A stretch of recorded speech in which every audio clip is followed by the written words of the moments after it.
Ноябрь. Время опавшей листвы, дождей, перелетных птиц, холодных ветров.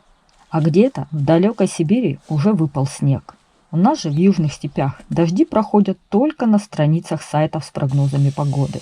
Впрочем, несмотря на сушь и прохладную погоду, я все так же спешу с подготовкой домика к зиме. Пора утеплить дверь и пока все еще тепло завершить работу с глиной.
Итак, друзья, работа движется, и какие моменты я хочу вам озвучить. В местах соединения теплоизоляционного материала я эти места соединила скотчем. Вначале соединяла обычным скотчем, потом таким фольгированным. Так выглядят места соединения теплоизоляционного материала. Теперь никаких щелей. Думая о дальних холодных краях, я вздыхаю, представляя слой пушистого белого снега. Мне же остается мечтать хотя бы об осенних дождях. Так хочется во время сильного дождя прийти в домик, растопить печь, приготовить нечто вкусное, сесть у окна и смотреть на холодные потоки воды, попивая горячий чай. Но дождей нет, и я продолжаю работать над благоустройством. Утепляю стены плетеными циновками из засолки.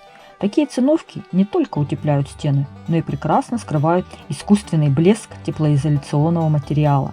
И домик становится более природным, естественным, натуральным. Такое вот сочетание современных и природных материалов.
Плести циновки без перерыва утомительно.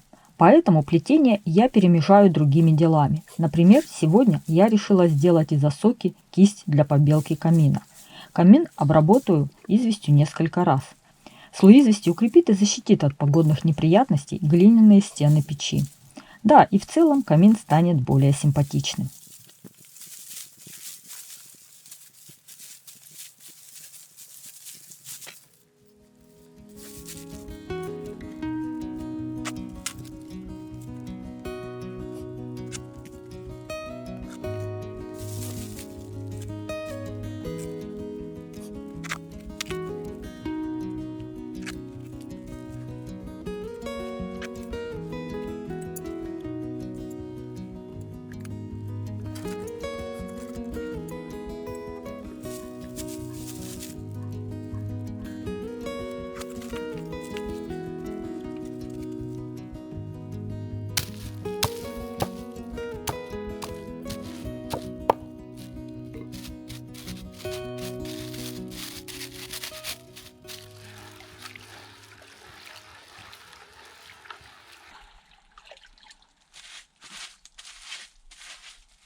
Хочешь отдохнуть? Чередуй работу. Ха-ха. Вот я и отдыхаю, чередуя виды деятельности. То снова плету циновки, то сажу березы, то снова белю камин. А многие моменты по благоустройству я вообще не снимаю на видео. Мелких дел очень много. И я постоянно что-то улучшаю, что-то поправляю, доделываю и переделываю.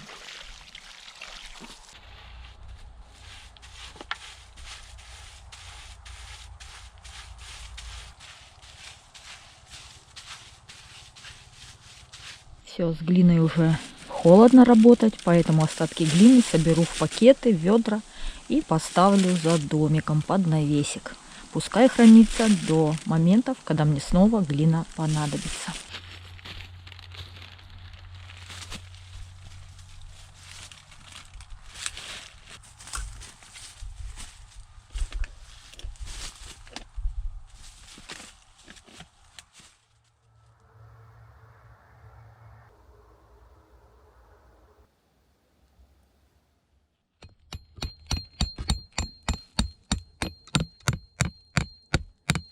Так, делаю основание для следующей циновки. Вот веточки такими металлическими колышками прижала к земле внизу. Сейчас буду здесь ветку крепить. Очень долго возилась, наконец-то сделала основание для плетения.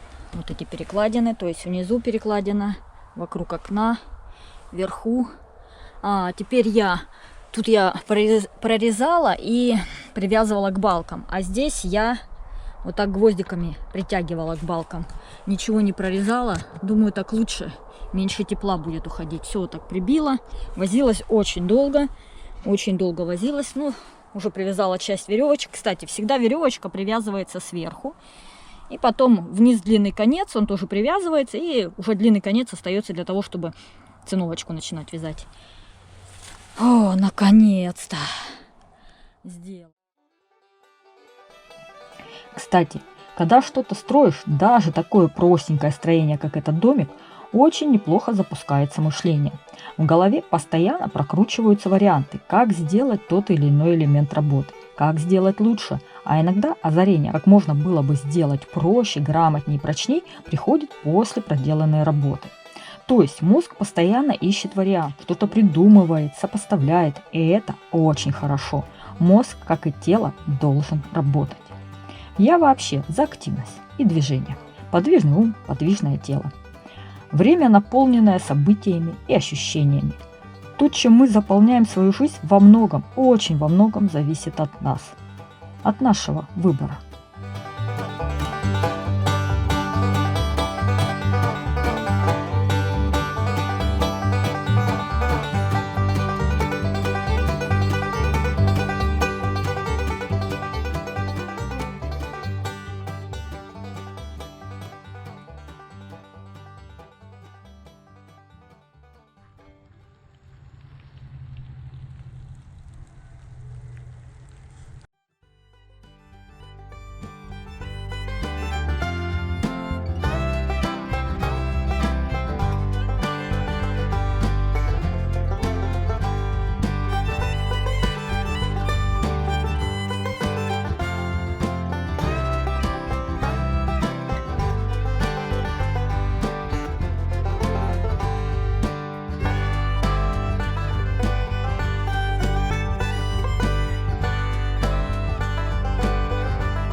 Да, свободного пространства перед домиком мало, но я рискнула и посадила 6 сосен, 2 березы и 1 суммах оленерогий. Не факт, что все деревья выживут, но я им помогу, буду поливать и ухаживать.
Продолжаю плести циновки. Работа, с одной стороны, интересная, с другой, более 2-3 часов заниматься плетением нудно.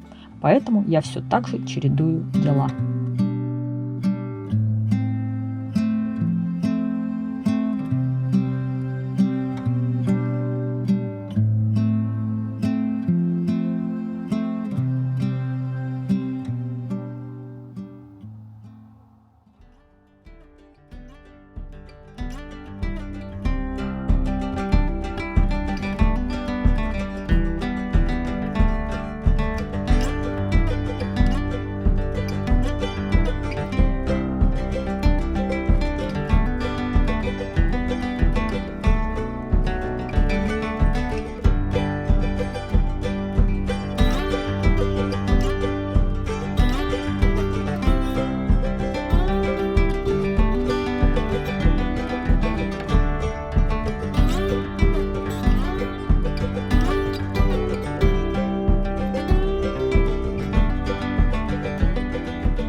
Сегодня я очень-очень поздно пришла в избушку.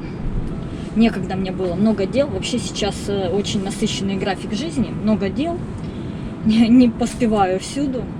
И вот уже буквально на ночь глядя пришла. И тут на таких скоростях быстро-быстро уборочку. Я разобрала предыдущую лежанку, разобрала дверь, на которой я спала. И, соответственно, мне спать не на чем, поэтому я вот такой быстро пол сделала. Чистенький, мягенький, тепленький. И буду сегодня спать вот просто на полу. И есть буду на полу, и спать буду на полу. Растопила печь, горит на улице камин. Буду потом, когда угли нагорят, пожарю мясо, ребрышки. Вот, в домике очень-очень тепло. Ну, сегодня и на улице сильный ветер, конечно, но днем было плюс 12. Сейчас вечером не знаю сколько, конечно, меньше. Так как я бегаю то там у камина, у огня, то тут у печи, мне жарко. Я просто все время бегаю, что-то делаю. Кстати, домик я за последние дни очень даже неплохо обработала в плане щелей. И под крышей, и везде-везде. И, конечно, еще что-то где-то буду доделывать, но уже самые-самые такие щели, где продуванчик самый был, все это я сделала. Очень хорошо сделала дверь, тоже щелей нету никаких, нигде ничего не продувает. И вот это сразу, печь только-только начала гореть, а тут просто вот тепло. Мне так нравится. Сегодня опять ветер сильный, на ночь обещают дождь. Будет этот дождь, не будет, увидим. В общем, жду, когда угли нагорят. Пожарю мясо, поужинаю, поболтаю с вами. Будет классно.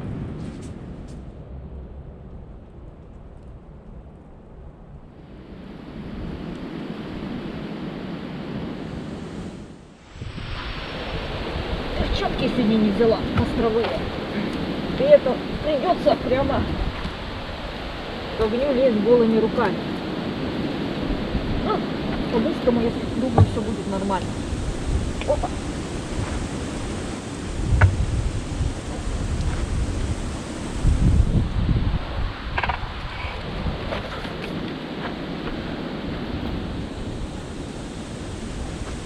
Так, поместится?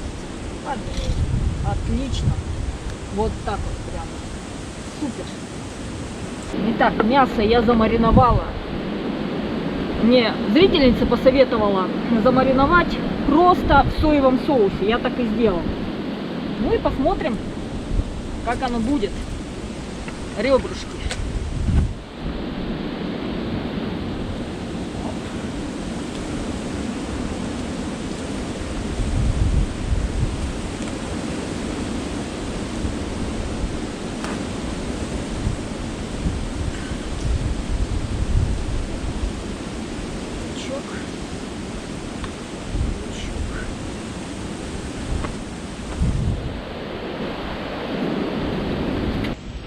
Ну вот, отправляем.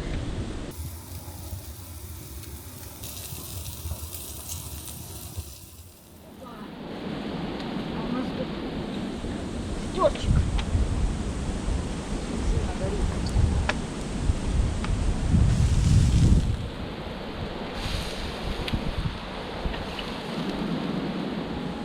Представляете, в домике настолько жарко, печку не буду топить. Я вот один чурбачок положила, там невозможно находиться, там слишком жарко. Я дверь оставила открытой, чтобы немножко проветрилась. Там пекло. Вот это да. Не ожидала такого эффекта. Ну все, мясо потихонечку жарится.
Я люблю очень хорошо прожаренное мясо, поэтому всегда жарю его очень долго.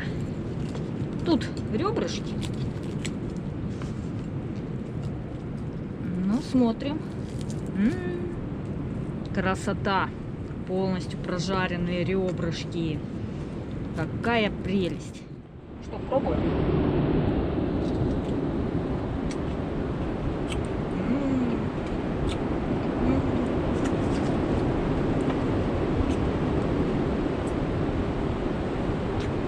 Вкусненько. Всем приятного аппетита.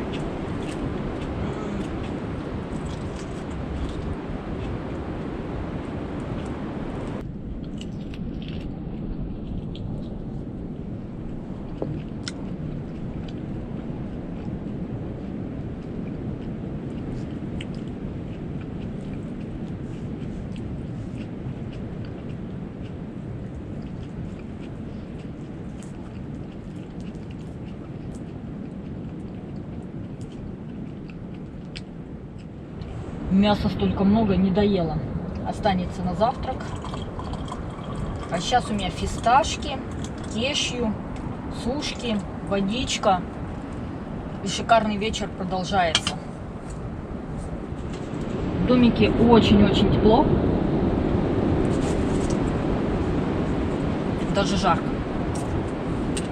Я наслаждаюсь вкусной трапезой.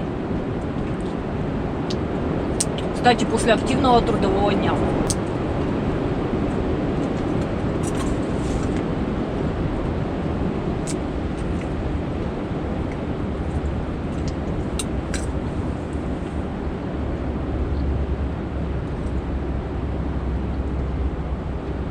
Кстати, вариант на полу мне очень нравится.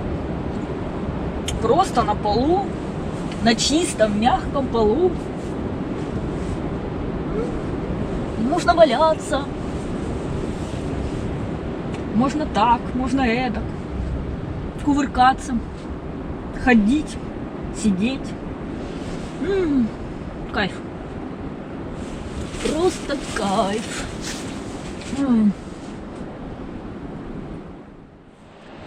Все, поела. Ой, что-то прям наелась.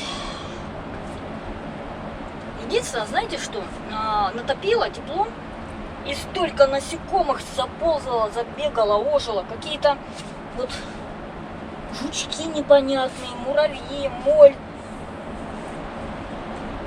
Кто только не бегает. В общем, много насекомых ожило. Так-то холодно уже было, там заморозки у нас по ночам. Но вот сегодня вот такой аномальный день, он один. Прогнозу плюс 12, а потом уже понижение, и днем уже будет у нас минус 1. Ну так, по прогнозу. Хотя прогнозам верить это так себе удовольствие. Потому что я люблю сюда приходить, когда идет дождь сильный, хотя бы. И вот по прогнозам было несколько раз. Вот дождь, я уже сразу думаю, ну вот, скоро пойду снимать сюжет, ночевать. И вот чем ближе к дате определенной подходит время, когда вот дождь должен быть, хобаньки, а дождя уже и нет, когда-то наступает. То есть прогнозы это дело такое, относительное. Хочу сегодня поговорить. Надеюсь, меня хорошо слышно, буду стараться более громко говорить, потому что опять ветер, шум. Тема такая. Мы все рождаемся с очень разными изначальными данными. Кто-то рождается мужчиной, кто-то женщиной, кто-то в южной какой-то стране, кто-то в северной, кто-то больной, кто-то здоровый, кто-то умный, кто-то не очень, кто-то с харизмой какой-то, кто-то унылый, кто-то более хилый, кто-то более сильный. И вот очень-очень много параметров, которыми мы отличаемся друг от друга. И очень много этих параметров приходит к нам прямо с рождения. То есть какая-то данность. Мы вот родились в такой-то стране, в таких-то погодных условиях. Женщина, мужчина, здоровье, уровень и так далее и тому подобное. Кто-то там рождается сразу худенький, кто-то сразу более плотненький, кто-то с волосами, кто-то лысый и так далее и тому подобное. То есть вот эти у нас данные от рождения. А далее, как мы живем? Вот на моем примере, какую я мысль хочу донести. Дело в том, что когда я создала канал, У меня же походный канал, но живу я в Ростовской области. И у нас тут пейзажность так себе. Унылые степи, да, можно дальше куда-то проехать, там белые холмы, горы меловые, красиво, да, но туда ехать далековато. А вот где я живу непосредственно, здесь у нас лесополосы и степи. Степи, как правило, летом высыхают напрочь, это колючки, сухо, уныло, вообще некрасиво. И мне вести канал в таких условиях, походный канал, это очень сложно. Что можно снять в степи? И вначале, когда я начинала только вести канал, я была в некоторой растерянности. Что же делать, что же показывать, как быть? И тут еще некоторые зрители поливали масло в огонь, типа, ой, это не Сибирь, не тайга, ну так это неинтересно, смотреть нечего. Типа, или, а ты наломай лапника, что ты маешься с какими-то там кривыми палками? И вот это мне постоянно такое писали. Что ты там, вот из соломы какую-то делаешь, сделай из бревен. А нет бревен. Я вот в таких условиях создала канал, именно вот с такими данными изначальными. Степь пожухлая, я уже такая немолодая женщина. Такие вот данные. И далее у каждого из нас есть такой выбор. Либо мы опускаем руки и не делаем то, что нам хочется, то, о чем мечтается, сваливая все на то, что нет условий. Нет тайги у нас тут, ну, в моем случае, нет какой-то физической силы, может быть, еще чего-то нет. То есть много каких-то там нет. Можно на этом сосредоточиться, опустить руки и не идти к своей мечте. Но я всегда как-то, это вот мое, действительно, ходить в походы, снимать красивые фильмы, это просто счастье этим заниматься.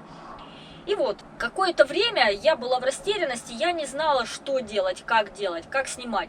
Допустим, снимать походные ролики и куда-то ездить, это очень дорого. А деньги с неба, как говорится, не сыпятся. Заработок на вот этой деятельности, он такой непостоянный и так себе. Особенно сейчас, когда Россию отключили от монетизации. В общем, постоянные сложности. То есть, походы в какие-то дальние края, это не могут мною осуществляться на постоянной основе. И что же делать? Как добывать контент? Нет у нас сосен, нет там каких-то бревен, нет лесов, с которых я могла бы что-то строить. И когда вот такое происходит, у нас опять немножко по кругу мысль крутится. И когда вот так происходит, у нас есть такая данность, и мы что? Мы сами себе задаем вопрос, что мы можем сделать с этими данными? Мы можем их изменить? Что мы можем изменить? Если мы что-то можем изменить, то меняем. И если мы не можем изменить эту данность, то давайте будем с ней работать. Надо как-то проявить фантазию, как-то посмотреть шире, попытаться какие-то умственные преграды преодолеть, не упираться в стену и искать варианты с тем, что есть. Вот у меня есть степь. А что у нас в степи есть? А вдоль ручьев у нас растет камыш, растет осока. Так это же тоже строительный материал. Давайте-ка будем пользоваться этим строительным материалом. Мораль всей вот этой моей речи такова, что сначала у нас есть определенные данные, исходные.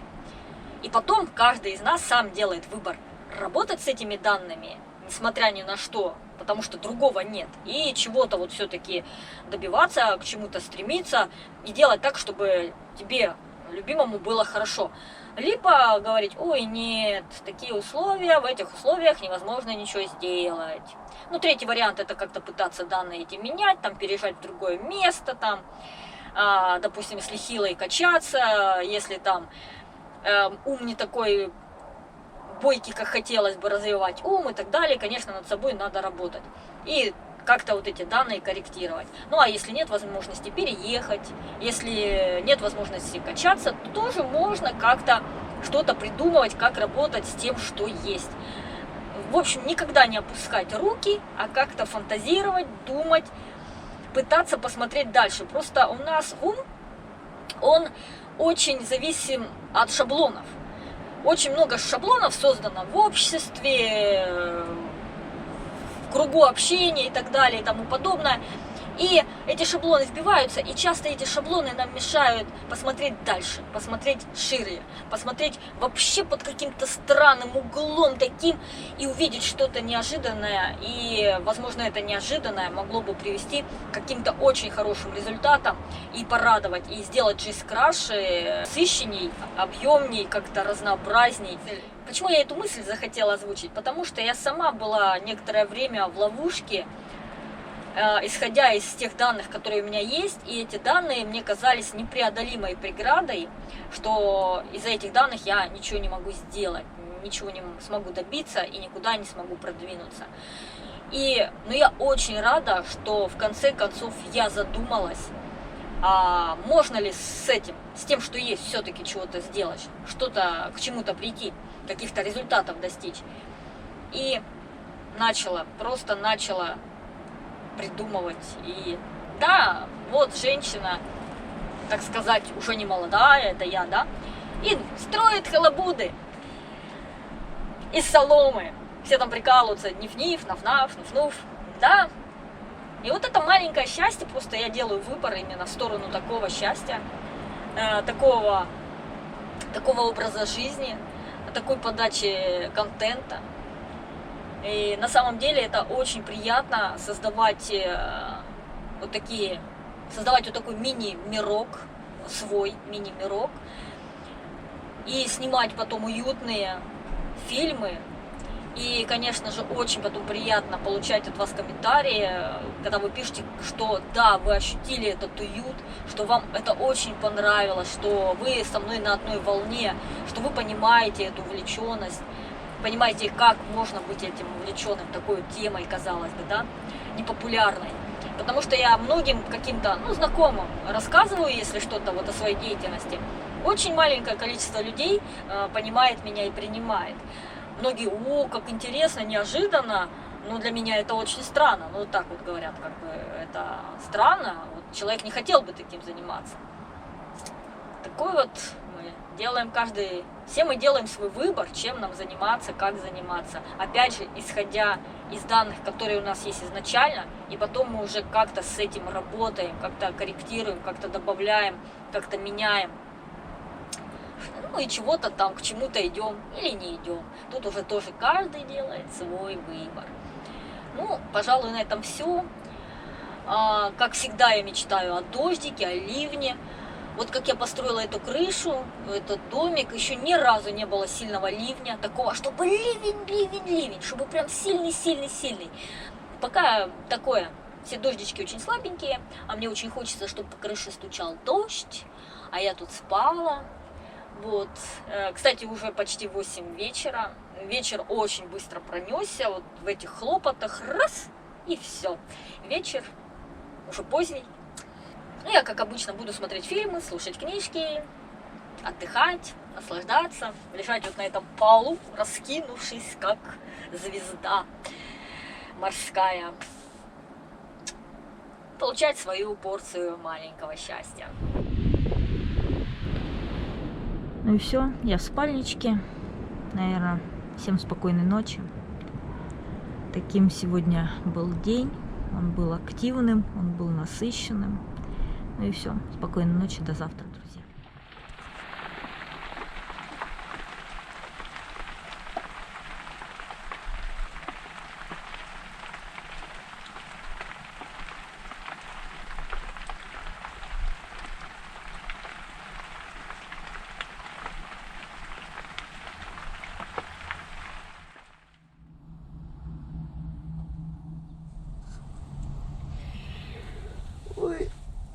Доброе утро всем. Я уже, правда, вставала, растопила печку, поставила воду греться. Спать было очень тепло, но под утро одела все-таки флисовую кофточку, чтобы было и дальше тепло. Открыла шторы. Так классно просыпаться. Но я только печку растопила, еще, конечно, не натопилась в доме. Открыла шторы и валялась, смотрела в окошко. Это так классно. В общем, утро началось. Надо готовить завтрак. Надо добывать дрова. Кстати, дрова уже прям закончились. Надо пилить. Напиленного ничего нету. Все пилить надо. Наверное, надо все-таки с бензопилой прийти, потому что вручную напиливать большое количество дров, это все-таки довольно-таки трудоемко. Так-то для здоровья и полезно поработать физически, но дров очень много надо, поэтому все-таки бензопила в помощь. Ну все, печка горит, день новый начался. Будем шевелиться. Ой, как хорошо все-таки. Люблю спать в своих постройках. Говорила я это уже, наверное, не один десяток раз. Кстати, ночью часа 2 шел дождь, где-то с 12 до 2 ночи. Ну, не такой, чтобы прям сильный-сильный, поэтому я не выходила, не снимала его со стороны. Просто такой вот моросил. Дождик по крыше стучал. Приятно было звуки эти слушать.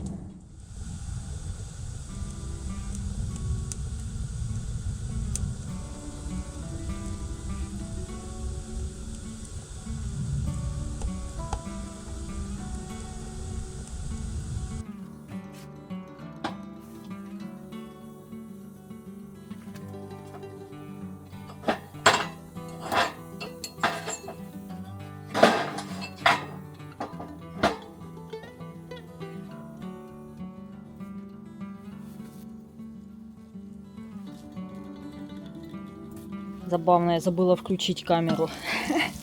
В общем-то, все разбивание яиц прошло за кадром. Ну, вот так вот. Иногда и такое бывает.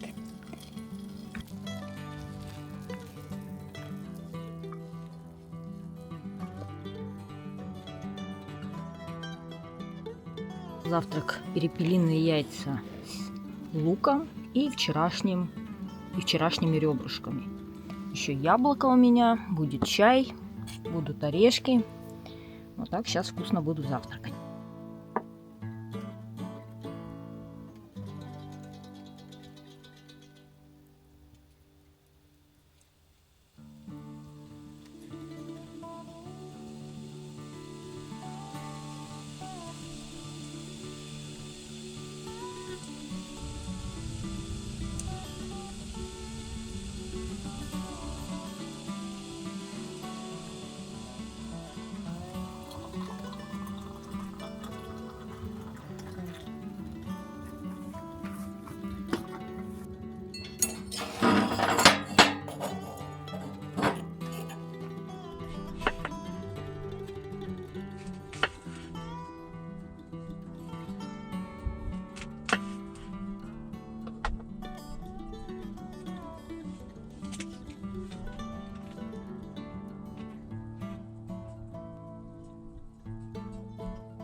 Кстати, хочу показать, насколько вот мало щелей в районе двери.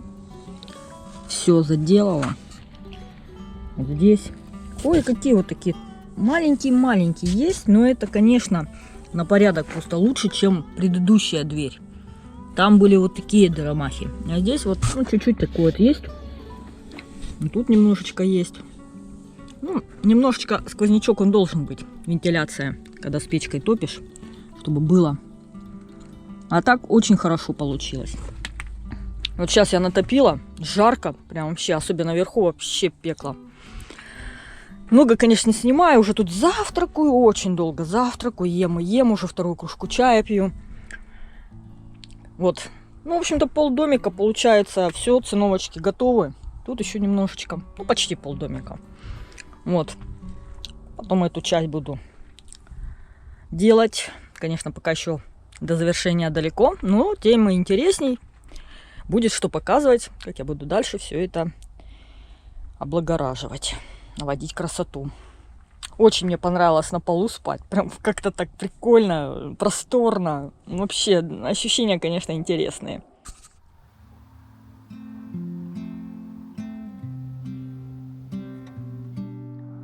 Кстати, листья желтые красивые облетели, теперь деревья голые и уже не так красиво.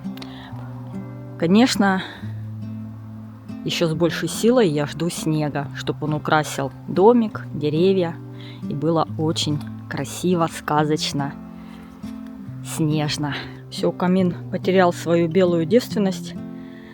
Эх, был такой красивый белый, а вчера так продымился. И вот такое некрасивое пятно. Ну, белить-то я все время не буду. Конечно, со временем он вообще потемнеет. Ну, как будет.